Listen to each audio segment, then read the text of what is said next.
Jelgavas nekustamā īpašuma pārvalde ir lielākais māju apsaimniekošanas uzņēmums Jelgavā.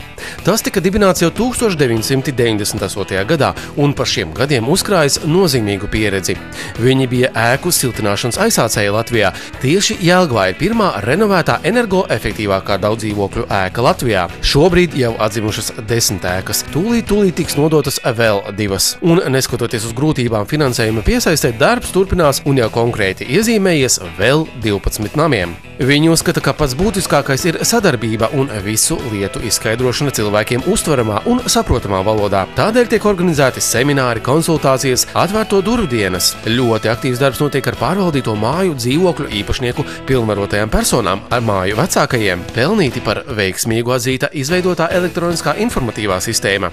Tā ir ērta un operatīva saziņa gan ar pašu apsaimniekotāju, gan elektroniski iespējams uzdot jautājumus un saņemt atbildes no siltuma piegādātājiem Fortum, Jelgavas ūdens, pilsētsaimniecības un Jelgavas komunālajiem pakalpojumiem. Nekustamā īpašuma pārvalde ir arī tie, kas vieni no pirmajiem aktualizējuši balkonu drošību un uzsākuši darbu pie tehniskās apsekošanas, kā arī jau rit reāli darbi. Jelgavas nekustamā īpašuma pārvalde novēl skaistu vasaru visiem saviem darbiniekiem, klientiem un saka paldies visiem māju vecākajiem, kas velta laiku un enerģiju pārstāvot savas mājas iedzīvotāju intereses.